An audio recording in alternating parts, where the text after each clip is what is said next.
Hello and welcome to my channel. My name is Titan del 86. Here you will find everything from your favorite characters, from anime, series, or movies, such as figures, statues, trading cards, and other limited special edition items. I will show you everything that is included. For example, we will discuss the design of the box, how it's packaged, the design of the figure, the articulation points, the accessories that are included, and we will see our favorite characters in special scenes. And you never know, you might see other characters make special guest appearances, so you can decide whether it's worth getting or not. Subscribe and join me on new weekly adventures. Now let's start the show. Let's go. Hello and welcome to my channel. My name is Titan del 86, and today from S.H.Figuarts and Dragon Ball Daima, I present to you Mini Piccolo. And again, just like the other two Dragon Ball Daima figures, the lettering comes in purple. This is how Piccolo has been depicted so far in Dragon Ball Daima. Looking at the back of the box, you can see Piccolo doing various poses, and it's basically highlighting the many things you can do with the fabric cape, which is basically the signature highlight out of this figure. On the last side of the box, you have some close-up shots of Piccolo. Upon removing Mini Piccolo from the package, you can see that he comes in one blister pack.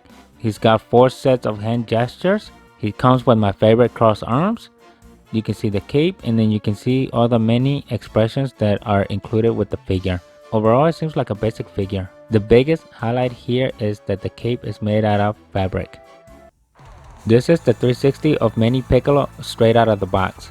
For first impressions, he has some really good details. One thing that I noticed is that the outfit is made out of that soft rubber material, which is basically everything that is on the torso. So the sleeves and the main outfit are all made out of that soft rubber material. The other thing that I noticed is so are the antennas, so just be very careful because they do seem very fragile. Hopefully the camera can capture it, but you can see some good details within the body. If you narrow focus on it, you can see that even the abdominals are shown. So that tells me that if we was to take this figure apart and remove the plastic shirt, we will get to see the rest of the details on this Piccolo, which is really good, especially for a really small figure. It's got some really good details. They follow their same strategy for the arms and the shoulders, unlike the one that Vegeta had, which was a right angle, which I still question why they did that for that particular figure. But good thing is that this Piccolo does not have that. Follow me on IG at Titan del 86. Just to let you know, I first saw this Piccolo figure when it was first announced when I went to the San Diego Comic-Con event. So Piccolo was one of those figures that was included, along with Goku and Vegeta. In their mini versions, basically it was for the big promotional of Dragon Ball Daima. Here's a quick comparison with Mini Piccolo versus the Piccolo that appear in Dragon Ball Superheroes.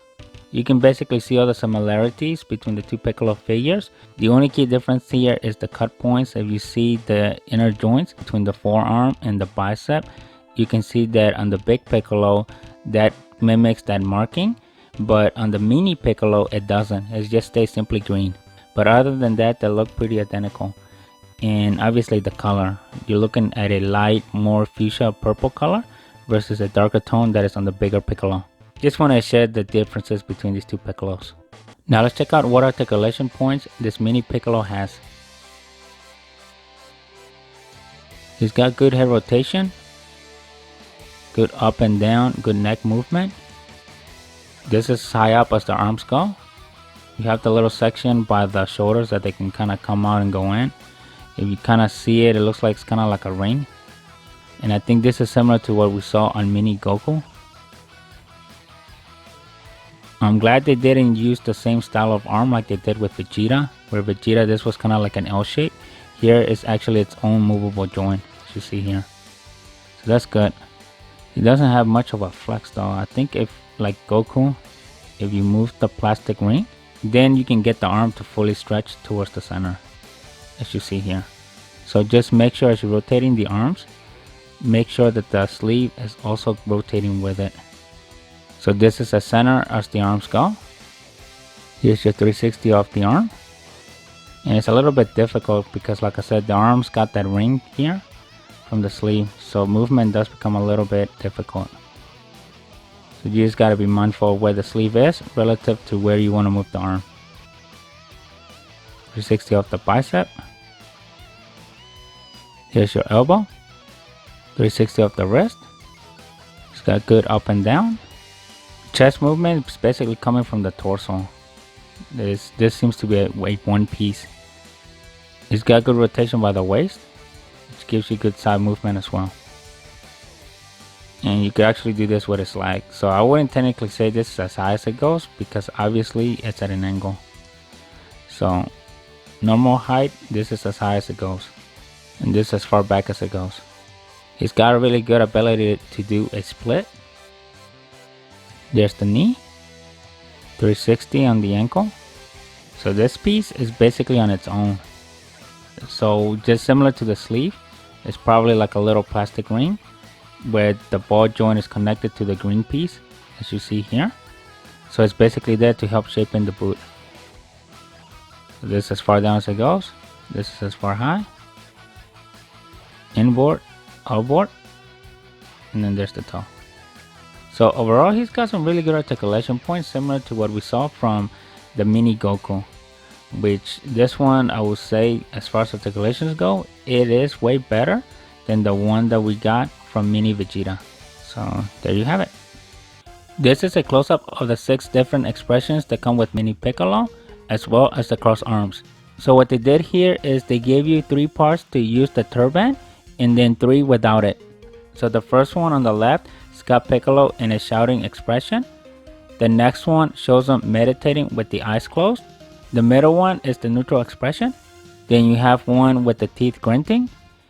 And then they gave you another shouting expression variant. So you get 2 shouting expressions.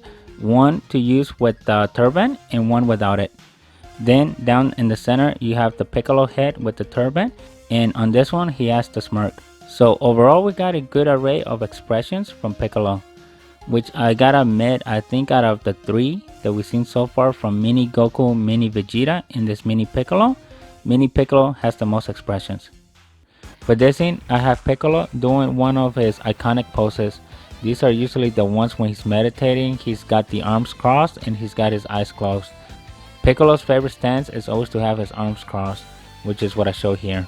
As everyone who is familiar with this channel knows how passionate I feel about the cross arms. On this one, the cross arms is one particular piece. It's made out of the soft rubber material. But unlike the one that came for Vegeta, that one was separated by 2. So in the middle, it had like an attachment feature. This one does not. This one follows the standard S.H.Figuarts cross arm strategy, which is one giant piece. And honestly, I really hate it because it's extremely difficult to attach. So in this one, I did struggle just trying to get both sides attached to Piccolo. And what made it harder is once you have to put the cape in there, it kind of pushes down on it, but at the same time it was fighting itself. And then remember, you have to use the Piccolo head to lock all the parts in place. So that made it even harder because it was all pushing up. I really like that they chose this particular strategy of the cape. So the shoulder pads are made out of a soft rubber, and then the rest of the cape is fabric, similar to what we saw on Gohan. I suggest you check out that video if you haven't seen it yet. That figure was also amazing. Just for your knowledge, it does have a wire that basically circles the perimeter of the cape. So using that wire, you can manipulate it to show any type of movement that you want to. It does not have wires going in between them, so it's only the perimeter. So keep that in mind. So that is one good thing that I'm liking about this mini Piccolo. For this scene, I have Piccolo doing some lightning attack. On this one, I give Piccolo the action expression where he's yelling. So here you can see where he gathered massive amounts of energy to shoot out lightning out of his hand. And I did this one, I'm not sure if you remember, but when Dragon Ball Z first started out, there was a lot of electricity that was being shown. Before you got into the energy blast, they actually started out by gathering electricity. So you kind of see how the electricity would form around the hands. And then at some point it would eventually become that energy blast that we got so accustomed now. But now watching Dragon Ball Daima, Dragon Ball Super, and even the later Dragon Ball Z episodes, it seems like they kind of shun far away from that to, I guess, probably cut down on the time from where they're gathering the energy. Either that or they got so powerful that creating energy blasts are basically second nature to them at this point. I think even in Dragon Ball, when Goku was trying to make the Kamehameha wave, you will see that it will start out as more of electric jolts around his palms, and then he will manage to cook up the energy blast. If you like what you're seeing, don't forget to leave your like, subscribe to the channel, and share the video. In this one, I gave the cape a new different type of form, just so you can see what else you can do with it. If you really want to get that arm movement, just pull it all the way back. But you have to be very careful because it's similar to what we saw in the Gohan figure, where the cape is glued around and it's got one piece where it makes the hard contact against the shoulder pads. One thing to note, the shoulder pads is made out of a soft plastic, and so is the turban. For this scene, I have Piccolo as he's getting ready to take the cape off. This one, I gave him the expression where he is smirking and he is wearing the turban. This is one of the poses that Piccolo usually does right before he gets serious about a fight. At first, he starts fighting his opponents wearing the weighted armor, as you see from the shoulder pads, and along with the turban. But once the fight starts to get serious, then that's when usually Piccolo decides to remove them. And that's when you realize that the opponent is a lot stronger than what Piccolo was testing. One thing to note, even though the cape is made out of cloth, it does have its limits, similar to what we saw with Gohan, if you recall that video. If you like what you're seeing, don't forget to leave your like, subscribe to the channel, and share the video. As far as the arm movements, so this Piccolo minifigure is no exception. We're still seeing that here. But I do like it, don't get me wrong. The fabric cape is a lot better than the hard shell plastic one that used to come with the other Piccolos. So that is something that I do like that S.H.Figuarts is doing. Now you can create more intricate scenes using the cape, such as the one you see here. Overall, this Piccolo looks really good. I really like the details that they incorporated, and the articulations are not bad. I know in the last episode we finally got to see Piccolo in action, since so far he's just been sitting there in the background with the arms crossed. Typical Piccolo. But it was good to actually see him do something other than just being there as an extra character. So hopefully we get to see that, and I also want to see some of the other characters.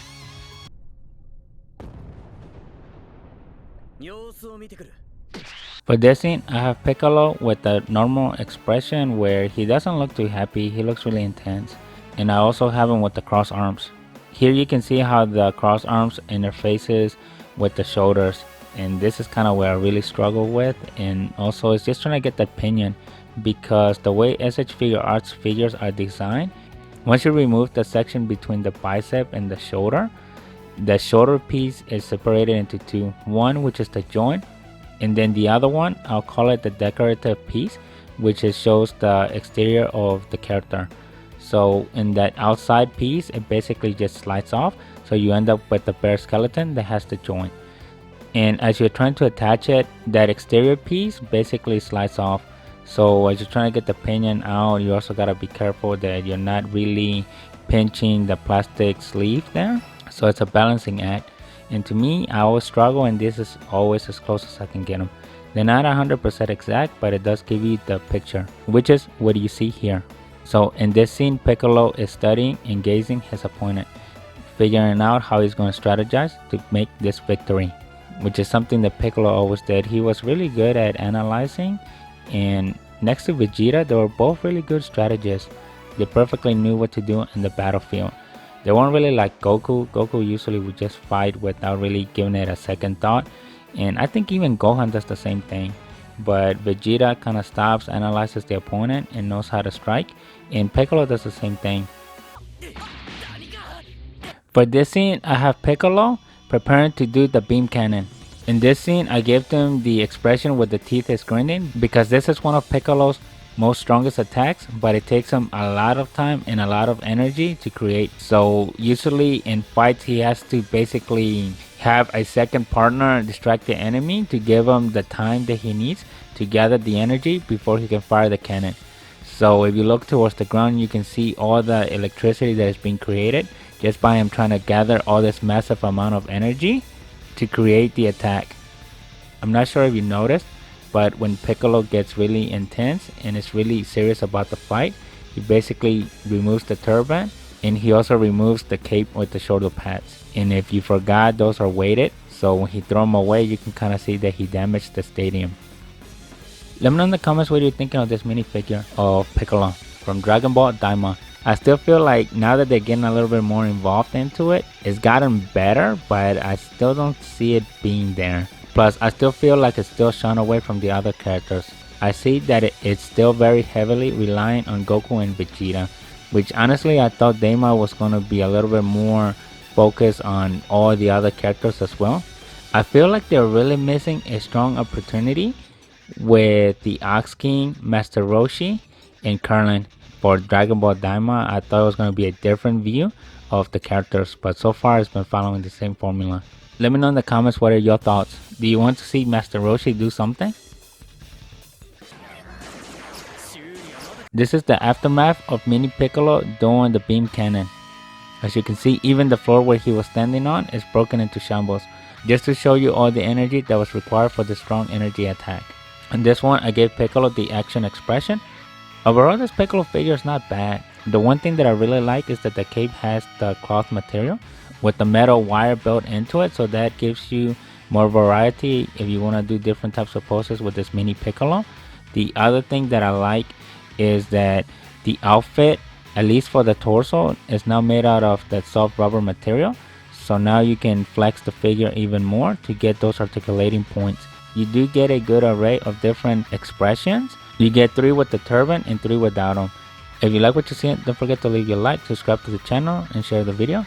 The only thing I would caution is just be careful with the antennas. Those are really fragile, but other than that, the figure is really solid. He is very easy to balance, and he's got really good movements as well.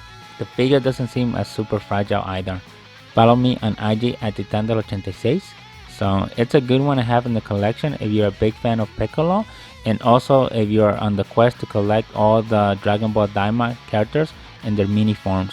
So far we had Goku, Vegeta, and Piccolo is the third one to come out of the gate. I know now you have Super Saiyan 3 Vegeta and Super Saiyan Goku coming out very soon. And you also have the Demon King Goma. This is all I have for you today. If you like what you're seeing, don't forget to leave your like, subscribe to the channel, and share the video. And I'll see you next week with a brand new one. Thank you and bye.